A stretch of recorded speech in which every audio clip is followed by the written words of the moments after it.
Hi students, this chapter we are going to look at the periodic table. Okay, so if you remember period number, so what is the period? Period, I remember it as HP. So horizontal period, right? HP is my handphone, we cannot live without it nowadays. So horizontal period, period numbers tells us how many shells are there. Right, so period 1, there is 2 elements. Period 1, there's 2 elements. We have your hydrogen and helium. So if I look at the electronic configuration of hydrogen again, there's 1 electrons. Electronic configuration is just 1. Helium, there's 2 electrons. Electronic configuration is just 2. So there is only 1 shell. So period 1, 1 shell. And then if we look at period 2, right, period 2, we have my lithium, beryllium. Okay, so lithium element number 3, the electronic configuration, 3 electrons arranged 2, 1. Beryllium, 4 electrons arranged 2, 2. So 2 numbers means 2 shells. So period 2, all the subsequent elements have 2 shells, and period 3 have 3 shells, and so on. Okay, then we have the group number. So group, horizontal is the period, group is my vertical.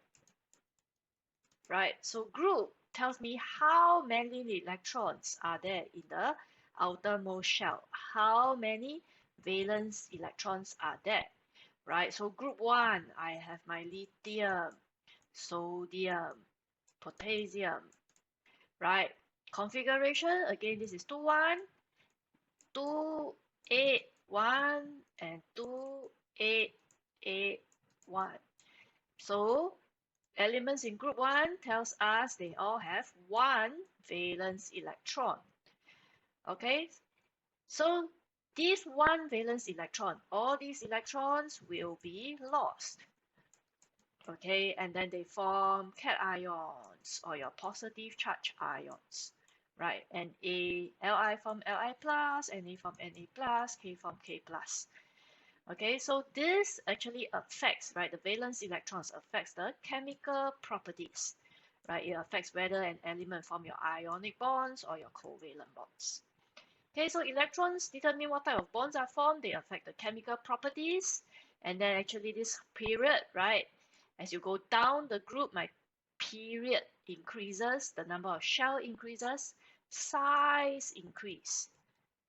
Because there's more shell, therefore it affects what we call the physical property.